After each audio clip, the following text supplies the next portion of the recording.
Bonjour et bienvenue dans l'émission Pona Congo, émission consacrée à l'analyse des enjeux autour du Congo et où nous discutons de notre passion partagée de cette grande nation qu'est la République démocratique du Congo. Aujourd'hui, nous reprenons nos émissions en ouvrant un nouveau numéro consacré à la question de la francophonie.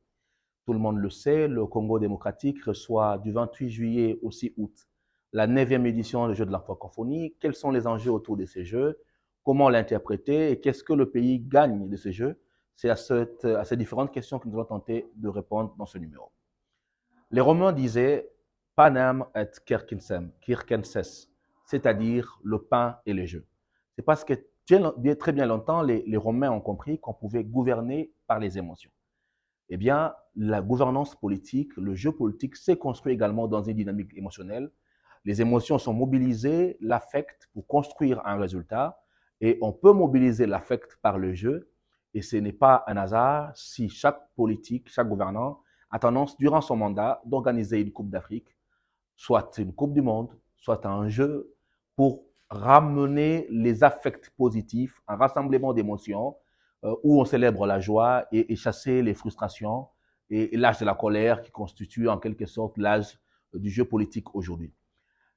Ce n'est pas un hasard si la francophonie, qui est un réseau d'influence et de profondeur stratégique pour la France et pour la langue française, s'est construit également autour de jeux, parce qu'il faut mobiliser des émotions positives au moment où beaucoup de pays aujourd'hui contestent l'implication de la politique française en Afrique. On sent le recul de la France en Centrafrique, un recul au Mali.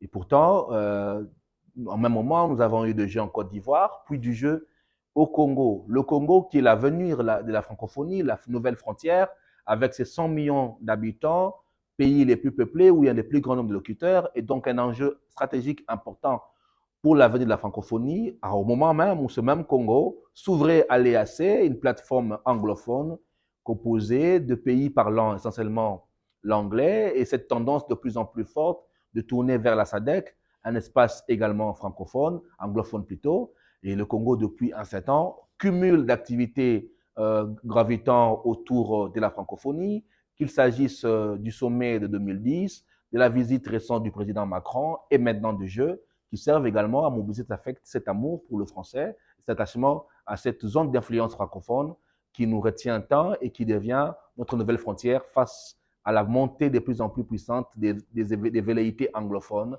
à pouvoir prendre l'espace et les précarés congolais. Et donc, nous voici au jeu. Puisque les jeux sont là, le Congo recevra le jeu, qui est un élément de diplomatie importante, mais qui également, pour le gouvernement et pour les voies politiques, emporte un enjeu plus important à l'intérieur, qui est également en veille d'élection, de mobilisation des émotions positives. Nous sommes en veille électorale, des jeux, c'est tasser la colère. Nous avons un processus électoral qui est plein de contestations, une frustration qui monte, et donc le jeu, cette mobilisation de l'émotion, c'est aussi un moyen d'étancer la colère d'un processus, la colère d'une tension politique, et éventuellement un moyen de capitaliser un bilan actif avec des infrastructures, avec une communication, d'un retour diplomatique du pays, et donc engager quelques points pour le pouvoir. Et donc tout le monde, autour du jeu, construit cette dynamique d'émotion politique et qui permet de consolider des acquis affectifs. Maintenant, au-delà de ce regard de la géopolitique des émotions, qu'est-ce que l'on peut retenir des enjeux autour du jeu? Eh bien, les enjeux autour du jeu, pour les Congos, c'est également un moyen de construire un réseau de soutien diplomatique. On le sait, les jeux, c'est aussi un moyen de faire de la diplomatie et donc de construire des alliances. Et en s'appuyant à son appartenance francophone, le Congo peut ainsi construire, notamment dans sa volonté de sanctionner le Rwanda et de s'opposer, de chercher des soutiens diplomatiques à l'international, de se construire des alliés qui peuvent l'aider dans sa volonté de condamner le Rwanda et de mettre un terme à la sécurité à l'Est. Et donc, le jeu de la francophonie, c'est également le jeu de la diplomatie, parce qu'il permet au Congo de construire ces alliances stratégiques-là. Mais il permet également de construire, je dirais, une autre image du Congo. Le Congo bashing, c'est quelque chose qui se vend très bien.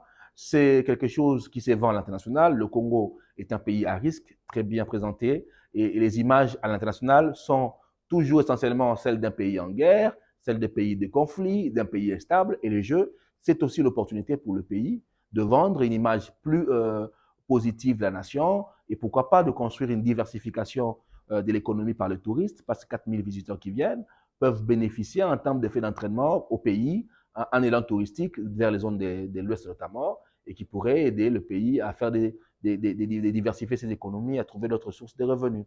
Enfin, l'enjeu, c'est également, dans cette période préélectorale, comme je dis, d'étancer la colère, mais de construire un soutien et une sorte de rassemblement national autour du gouvernement, puisque pendant les jeux qui sont apolitiques, on va taire les divergences, on va taire les conflits, essayer de construire une position commune pour le pays, ce qui permettra, en ces veilles de période électorale, de tenser quelque peu les tensions politiques qui se mettaient en place, notamment autour de l'assassinat également malheureuse de Chéribert Okende, et de construire une période pratiquement d'émotions neutres et non plus d'émotions vives que peut porter la colère et la contestation. Mais que gagne le pays dans tout ça?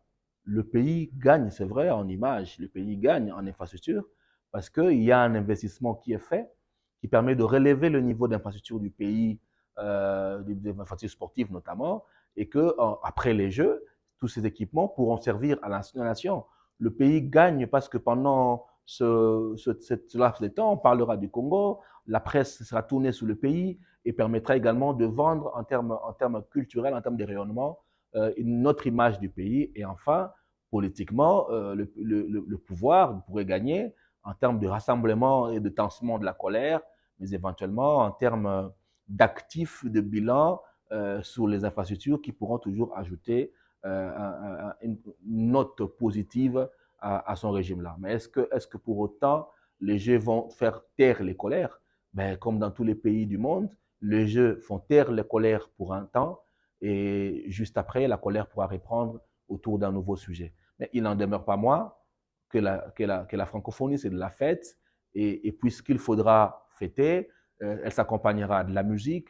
Habituellement, les Congolais sont friands des belles chansons et donc on aura une panoplie des artistes qui vont agrémenter pour y donner encore plus de magie et de joie. Et un peuple qui est dans la joie est un peuple qui n'est pas en colère.